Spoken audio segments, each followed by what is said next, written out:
Hello and welcome. Thank you for joining me to talk about leadership during a crisis such as the COVID-19 pandemic. This is the 4 things that every business leader must do during this pandemic. Thank you for joining me. I know that leadership in your business is what ultimately determines the success of your business, especially during a crisis. I started working with some clients 6, 8 months before the pandemic hit, and they were in a crisis. They were backed into a corner, behind the 8 ball, up against the wall, and were very, very close to shutting down their startup wind energy sector business.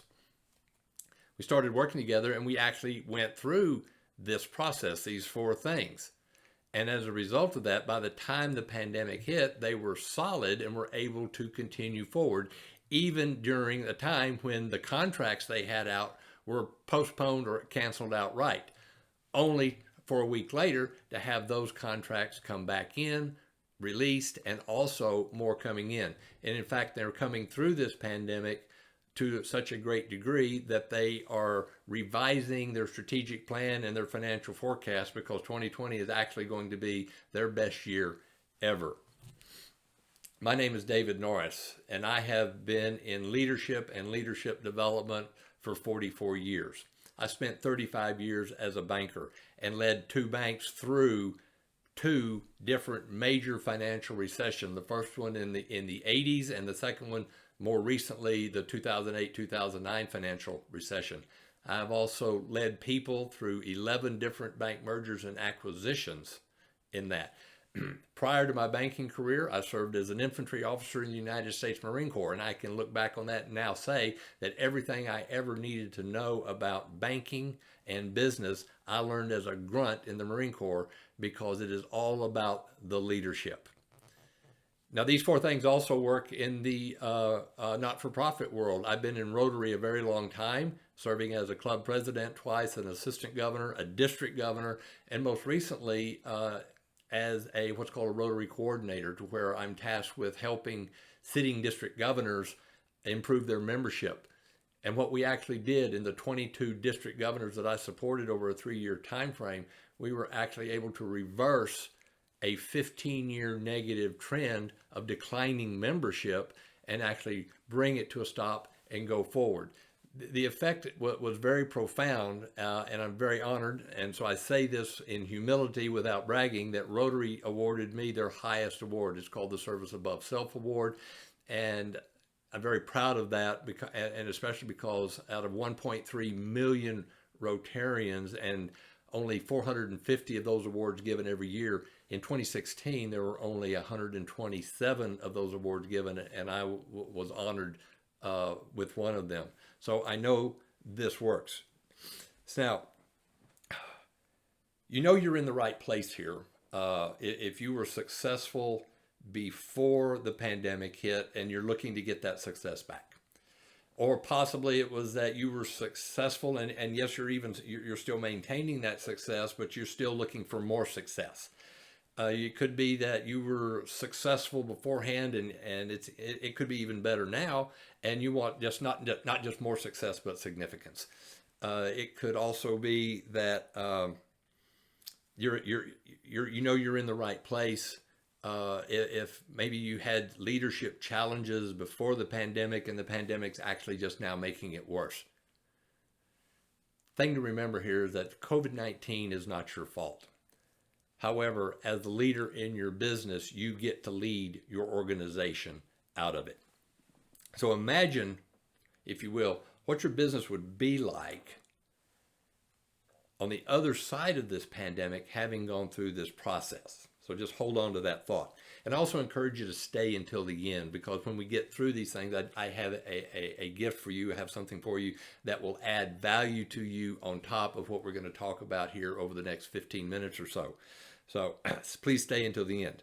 So also, I am going to be using notes. I want to make sure this is very important, and I want to make sure I don't accidentally leave something out as we go forward. So this is it. This is the 4 things that every business leader must do during this pandemic. The first thing that a business leader must do is define reality. The first responsibility of any leader is to define reality. Now, the gap between our expectations and our reality is called disappointment. And what we want to do is then take the second responsibility of a leader is to close that gap of disappointment by making positive changes. Uh, However wide that gap, it is very important to understand that your first responsibility is to define your reality, and then your second responsibility of a leader is to make positive changes when things get out of control. Because you can get things back in control with positive decisions. Now, the difference between a problem and a fact of life is that I can fix a problem. COVID-19 is a fact of life. It is out of my control. However, I can make good decisions to include, social distancing and things like that. I can make good decisions around my company by defining my reality and making those positive changes. I can sum this up very well by applying what's called the Stockdale paradox. The Stockdale paradox is named after Admiral James Stockdale, who spent over 7.5 years as a prisoner of war during the Vietnam War.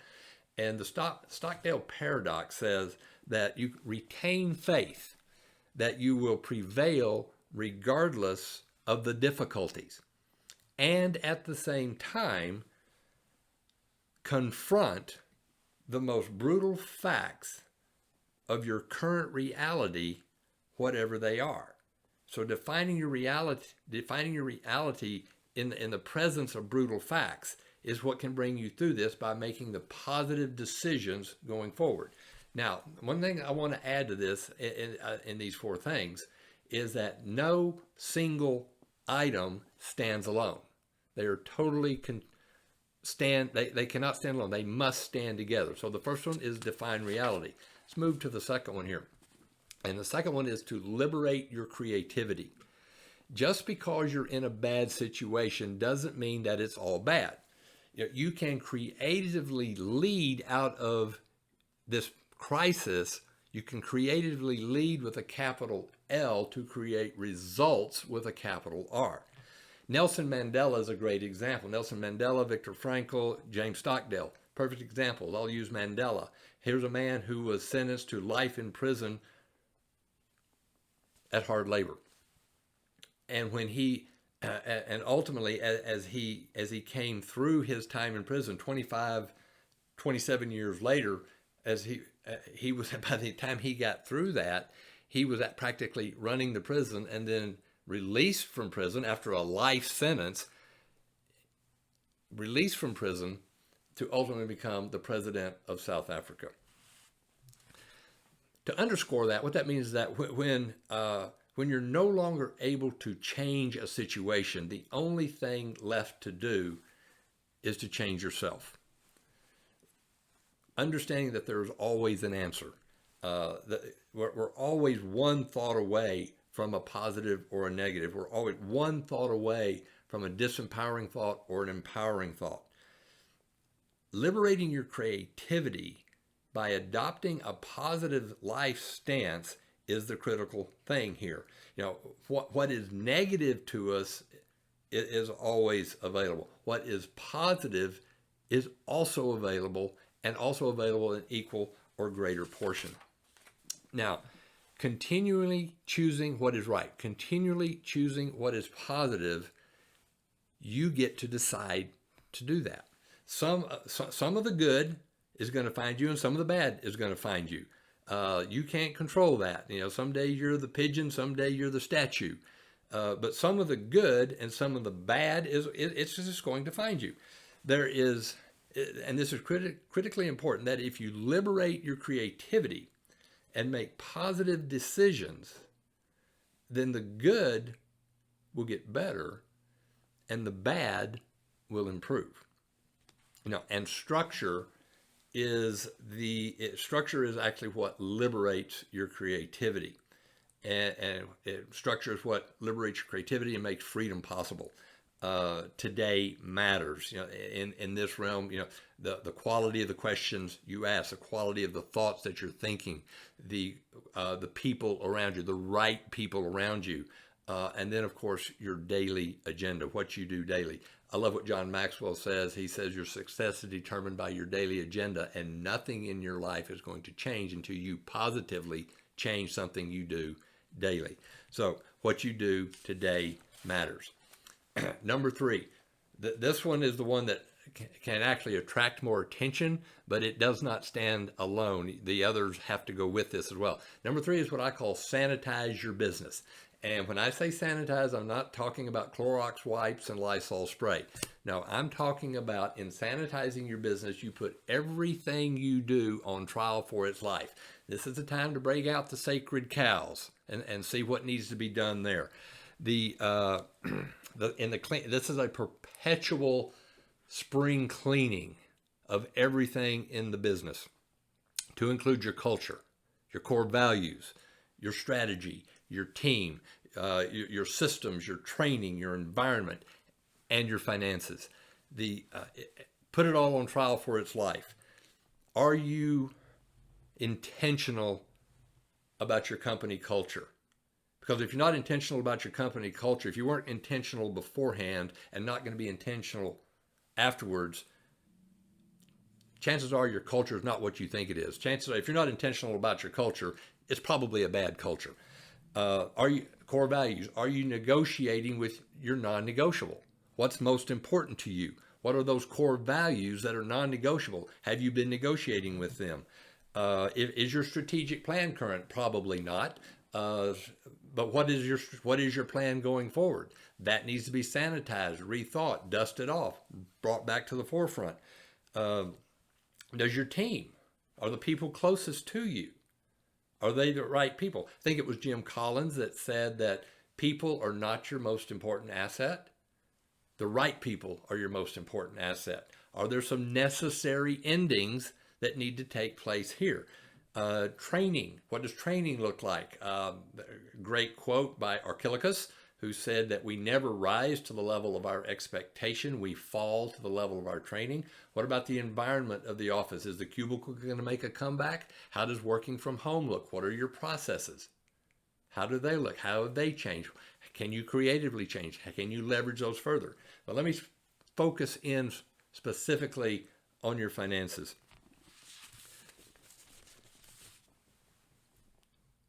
Know your numbers. You have to know your numbers. And if you didn't know them beforehand, I hope you've taken the time during the pandemic to get them in order.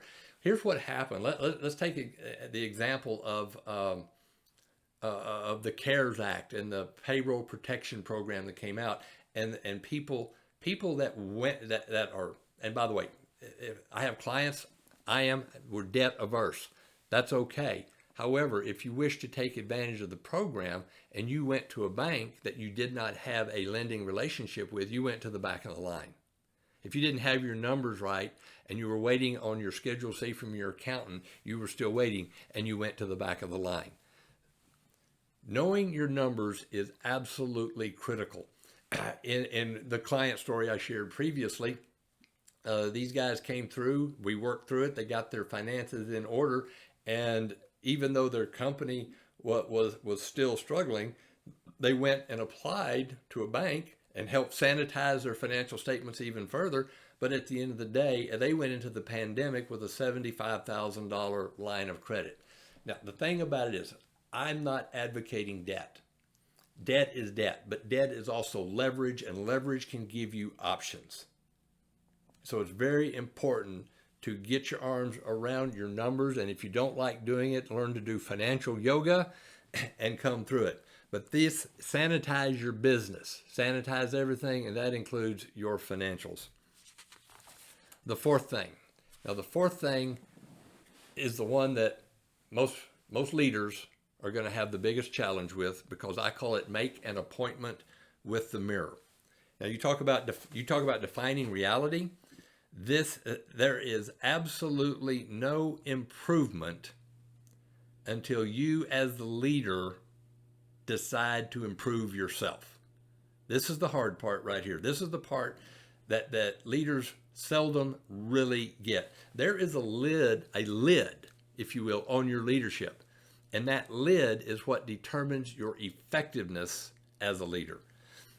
This is when you must look at the leader you see in the mirror, at the man or the woman you see in the mirror, and ask yourself some very important questions.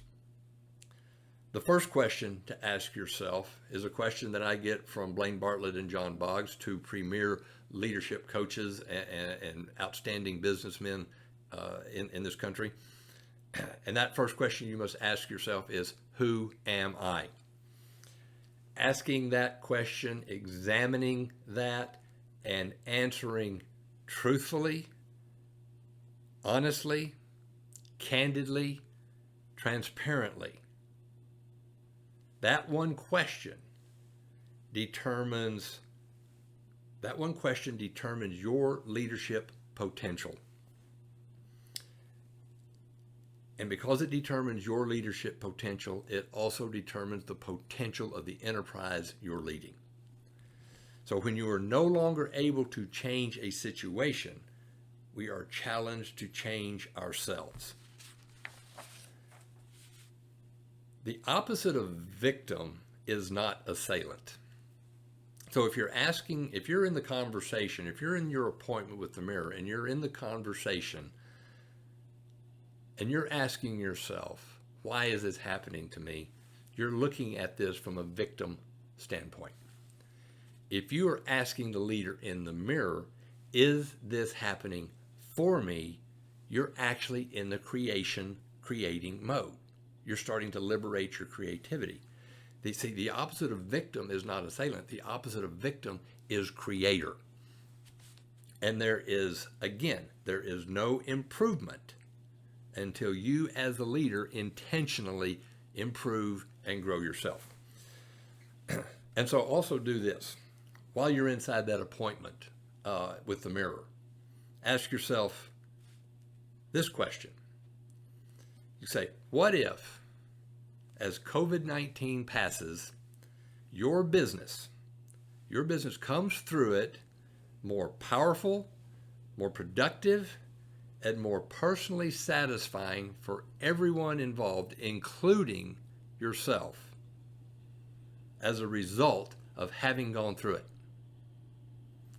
Now, if you would love that, then, and the answer is yes, then claim it. So there they are. There's the four things that every business leader must do during this pandemic. They are: define reality, liberate your creativity, sanitize your business, and make an appointment with the mirror. And so thank you for staying with me. And I haven't forgotten. As I promised, I have a gift for you, and that through the magic of modern technology, somewhere on your screen or on your tablet or your phone, whatever you're viewing this in, is a link, one of those click here things say comes up. If you click that, that'll take you to a page where you can leave me your name and your email address, and then I can turn around and I can email you my ebook. My ebook is what will add value to you on top of this. The ebook is the 3 things that can dramatically increase your success. I think you'll really love it. I think it will be very pertinent to what we've been talking about here today. So click that link, and it'll take you to the 3 life-changing actions to create success. How to overcome obstacles through the use of mentors and coaches. So. And also feel to reach out to me. Find me on social media. I would love to have a conversation. Live today well. Thank you.